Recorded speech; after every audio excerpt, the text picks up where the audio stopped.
As an investor, where you buy is incredibly important. You can buy when it's green, and that's like most people do. They get caught up in the market's hype and they buy at the top. But if you held on for dear life, you could find that you can still make really good returns. But if you do something different, if you buy on red, you can find that you can make incredible returns.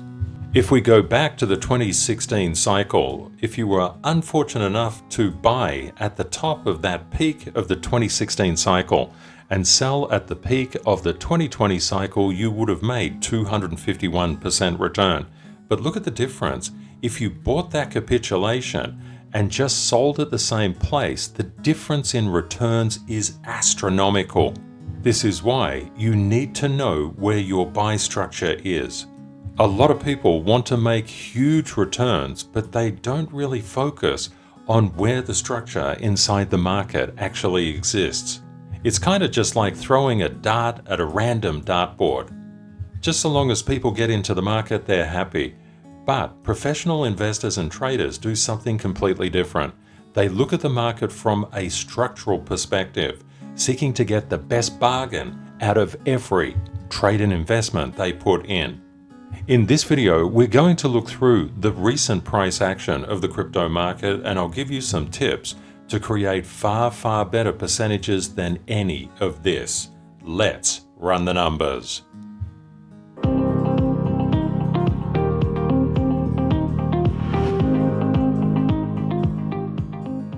The first thing you want to do before you get into any trade or investment is to make sure you understand the market. And you can get the watch list, this particular watch list that covers off the rows of the cheat sheet, completely free. The link is in the description of this video. What I'm going to do is to go through the cheat sheet, but first, it's probably not a bad idea if you understand why. Financial markets often get stormy. Professionals need to assess market direction and market momentum to make sure they don't get caught on the wrong side of the trade and the wrong side of the market. The free cheat sheet from CTKSmethod.org is the fastest way to stack probabilities just like professionals do. There are 7 rows within the cheat sheet. Row 1 and row 2 measure risk. Row 3 and row 4 measure global stock market, health and retail sentiment. Row 5, 6 and 7 measure the new digital economy of money, the crypto market. These 32 charts, combined with CTKS structural indicators and monthly price paths, are a game changer.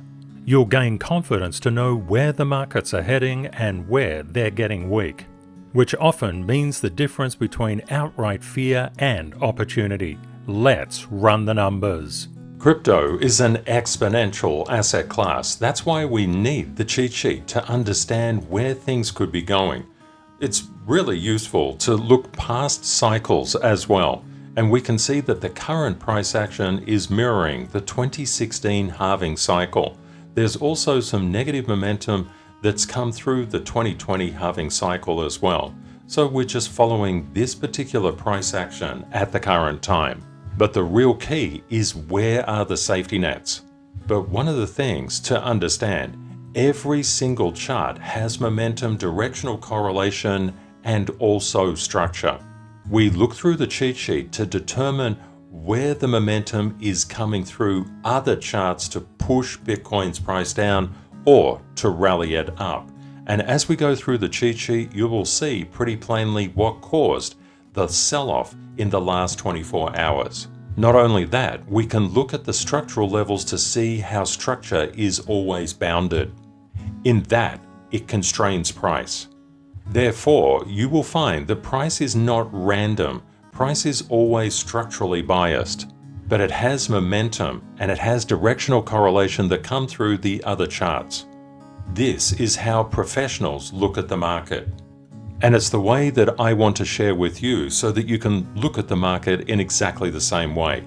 When we look at the VIX, the DXY, dollar yen, 10-year, 2-year, and crude oil, we're looking through row 1 of the cheat sheet. There's something very specific that I see in this chart that's causing a great degree of trauma for Bitcoin especially. You can see the 10-year yield is coming up hard. Typically when the 10-year and the 2-year come up hard, and the 2-year is not too bad, but the 10-year is really rollipping up there, what you typically see is that Bitcoin gets hit.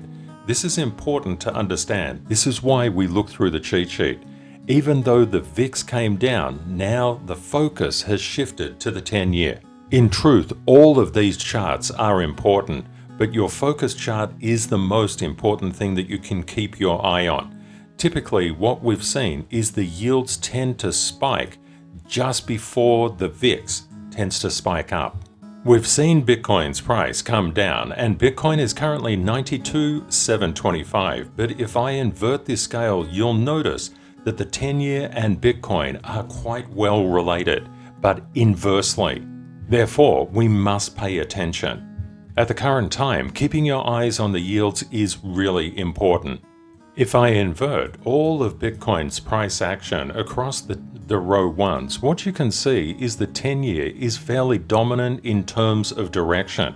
We can see a little bit of a divergence at the current time with the DXY, but generally we also see that as Bitcoin goes, so too does the inverse of the VIX. Is the 10-year and the 2-year pointing to another upward momentum play inside the VIX? And of course, if that happens, we would expect the DXY to go up. Please let me know your thoughts in the comments. If you're liking the video so far, please smash that like button and don't forget to subscribe. Hit the notification icon as well. If you want to get a feel across all markets, this is the best place that you could be. Row 2 are junk bonds, the euro dollar, the Aussie dollar, gold, silver, and copper. What have we noticed recently with junk bonds? Junk bonds have been showing a degree of weakness inside the market. And if the yields inside row 1 keep on spiking up, we would expect continued weakness in junk bonds. I believe right at the current time, Bitcoin is sniffing this weakness out. But it's not only Bitcoin that's sniffing yield strength out as well. We can see that gold is on the way down. As the yields come up, gold gets hit. What about silver? Silver is slightly different. It's an industrial metal and gold's little baby brother. But we can see a degree of divergence. This points to an improving economic system. The markets are incredibly volatile at the current time. Copper's a very good indicator of China. China unleashed so much stimulus into its economic system, but copper is not biting yet. Always remember, price is always moving in a wave. It's going down, it's going up, it's going down, it's going up. It's not simply a linear function like I go down or I go up, as most people think that it actually works, but it doesn't work that way. If we see the yield start to decay, we're going to see positive price momentum inside the commodities, such as gold and silver. If the DXY starts to come down with yields, that is very good for price action inside gold, silver, Bitcoin, copper, and so many other things, such as the euro dollar and the Aussie dollar. Always have your three-dimensional thinking out at all times. What we're really seeking to do is to assess momentum. But how I look at this is with the structural levels on. And I'll teach you how to do that in the upcoming course, Profiting from CTKS Method Structure. Row 3 are the major indices, the S&P 500, the Nasdaq, the Dow, and also the Russell. We can see the Russell is under negative price momentum. The Russell often gives you a very good directional indication as to where Bitcoin is going. And you can see that particular directional overlay is pretty good. We also saw some really big selling in the previous session on the S&P 500 and the Nasdaq. Something to just keep in mind. When people are selling out, they're showing that they're not very confident of the next day's price action. This is why a lot of people just watch what happens into the close of a variety of different days. With the yields potentially spiking up and the VIX and DXY have the potential to spike up as well, no wonder people are actually looking to sell at the current time. But just remember, price is always going in a wave. Just because it goes down doesn't mean it's not going to come up. What you're really after is the direction of the particular charts. At the current stage, they are going down, but they'll find a foothold sooner or later and then start to come up. That's why we look through the cheat sheet. At the start, it may feel very overwhelming, but as you do it more and more, you'll get a sixth sense on the market, and that will make you a fortune. One thing to understand, when we look at the S&P 500, look at the overlay of Bitcoin. Bitcoin is really predictive on where the markets could be going, so you really want to pay a lot of attention to this. As Bitcoin comes down, you expect the main markets to come down. Now, why do I say Bitcoin? And why am I saying that Bitcoin causes the main markets to come down? Bitcoin is a risk-on and risk-off sentiment indicator. If risk is coming out of the market, Bitcoin is going to feel it first, but it actually goes the other way as well. If Bitcoin is going up, then the markets are likely to come up as well. Now, the only way to understand what happened with the S&P 500 is to look structurally. If you look structurally, you're going to see something incredible. Look at this level. These levels of structural support and structural resistance were playing out for quite some time, and then we failed.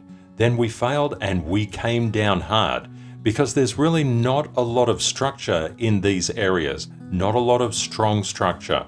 And we were trying to hold the 6,000 mark for quite some time. But when we failed brilliantly. And of course, we failed because the VIX spiked up tremendously. That was actually telegraphed by the yields coming up first. Now, what do we see here? We're seeing Bitcoin have increased negative downside momentum, and that is in all likelihood showing that this particular rally was nothing more than a technical bounce. If we don't see improvements in Bitcoin in the next 24 hours, we would anticipate that the major market indices follow suit. And there's really not that much to keep the major market indices up at the current time. If you knew structure, that you would know that we were caught literally between the 6,100 and the 6,000 level, and we unfortunately broke to the downside.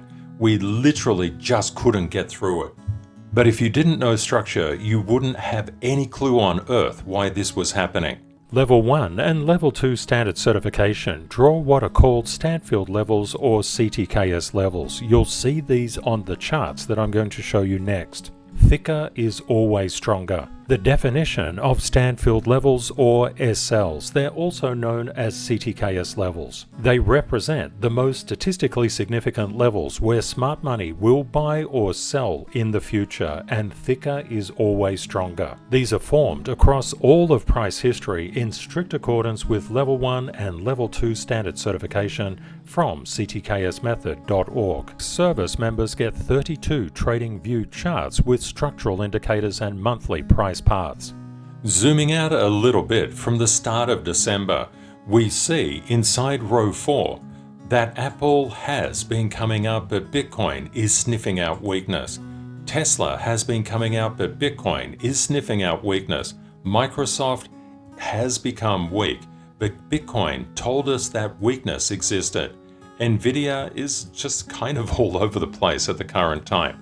MicroStrategy following Bitcoin, Meta following Bitcoin. It's very important to understand how risk-on and risk-off sentiment play inside financial markets. Keeping your eyes on the high-growth stocks and the leveraged stocks is a very good idea. And we can see there's some degree of weakness entering the market. It's much more pronounced on MicroStrategy at the current time. Therefore, when Bitcoin turns around, we expect the entire stock market to turn around with it. This is why it's so important to look at your cheat sheet. Row 5 is total crypto market cap. Bitcoin, Ethereum, and MicroStrategy was covered off with the stocks. We can see that total crypto market cap has been making its way down, and we know this is pretty much what happens in this part of the cycle. We've seen also that Bitcoin is coming down, Ethereum is coming down. Total crypto market cap, excluding both Bitcoin and Ethereum market capitalization, is starting to flatten out. This is a pretty interesting thing, and you may have noticed a lot of the alts went sideways in the past 24 hours. We're starting to see some divergence between the alts and also Bitcoin. What's currently happening inside the crypto market at the moment? There's a lot happening actually, but Bitcoin is sniffing out yield strength and the potential for the VIX and DXY to spike upwards. The alts are saying, we don't really care too much about that, we might party. But when we look at USTD dominance, it's basically saying that the flows into the market are fairly stagnant and negative in direction. And don't forget, under the MiCA rules, December 30 USTD becomes a big problem inside Europe. This doesn't mean you need to remark your charts because outside of Europe, Tether is still fine. And it's the longest price history. But we must start to understand where are the structural levels inside total crypto market cap and Bitcoin. Where is this thing going to turn around? Where is the immediate support and resistance on Bitcoin? And it's very important to understand because just like the S&P 500, Bitcoin is still structurally bound. Okay, let's check it out and let's pop on the indicator. What we're actually doing here is this is a markup of the chart with level 1 and level 2 standard certification. Yesterday we were just here and we saw things coming down which favored the 92,732 mark, which we hit. We were also talking yesterday about the importance of the 95,786 level. If we could get above that and get above it sustainably, you can see there is a structural failure. Here is a structural pass, but then the second one failed and cut through and moved very quickly down to structural support. We know where the structural support levels are inside the market. If it is not getting above, it's going below. So watch out below in cases like this when you get a structural failure. You get negative structural attraction to lower levels. And when you get a bit of a gap, you are likely to have a negative structural overshoot, which pushes you to the level below. And unfortunately, in the past 24 hours, that's exactly what occurred. If we see the bears maintain negative downside momentum, and that will be very dependent on what the US 10 and the US 2 are doing. If the 10 keeps on coming up and the 2 keeps on coming up, that is likely to place pressure inside the VIX and the DXY. And it's likely to drive Bitcoin down to this 90,632, but because of that negative CTKS gap, it could come down really hard and overshoot down to the 89,605 level. See, this is why you have no reason to panic. You know where the structure is, and you can make a lot of money in between these bounces. You already know the number of the structure.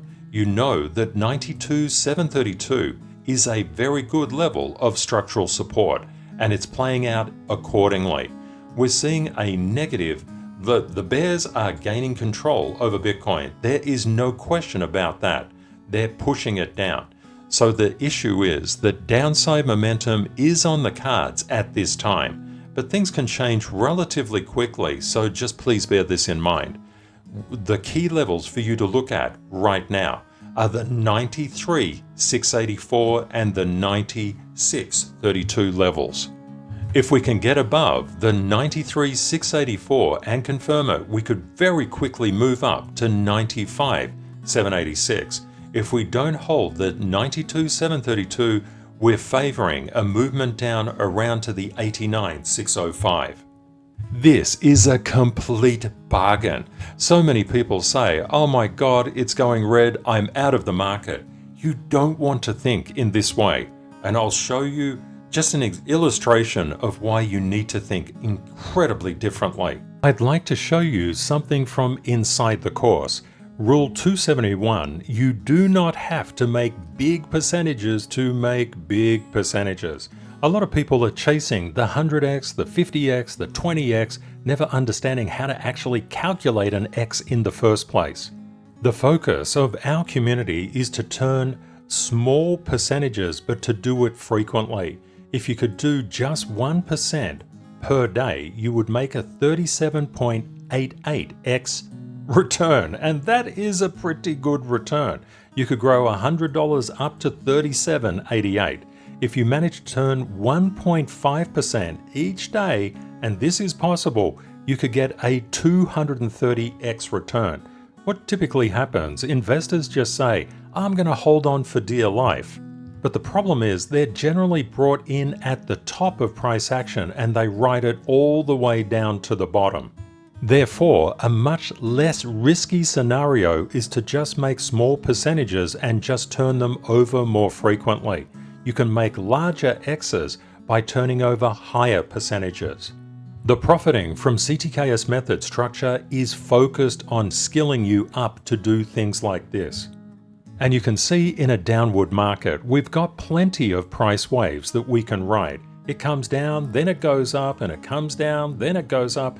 It's so long as you know where the structure is, you can make a lot of money. And you don't have to be freaked out and have knots in your stomach about seeing your investments just evaporate. And it's perfectly suited to down markets. And of course, a lot of the actual examples that I give are when price is descending down.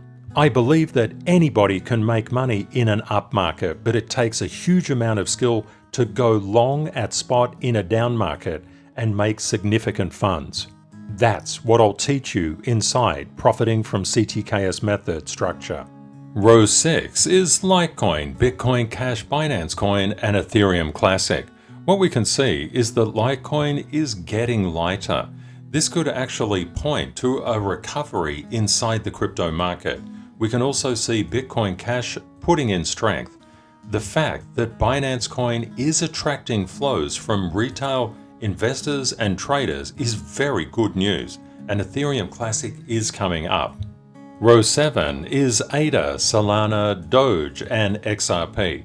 One of the things that we can see here, when Bitcoin sells down, the alts sell down. When Bitcoin comes up, the alts come up. Now, a lot of people would say, but Ken, Bitcoin is coming down now. The alts are going to escape Bitcoin's gravity. Are you sure about that? I wouldn't be too confident about that whatsoever. When we see Bitcoin coming down like this, we must automatically assume that negative price potential is on the horizon. We know that the best case for Bitcoin is into the millions of dollars, so we're getting a bargain no matter what. But please just be aware these intercorrelations and interrelationships are very strong. Do they always go together? Well, not always. What actually happens is this is called a directional correlation. So as Bitcoin comes down, the alts come down. But here, as Bitcoin has come down, the alts have come down. I'll just zoom in to ADA. Okay, that's a little bit better. So as we zoom in, we can see Bitcoin is coming down, ADA is coming down. Bitcoin goes up, ADA comes up. Bitcoin goes down, what is ADA doing? It's coming down. It's over-exaggerating the ups at the current time.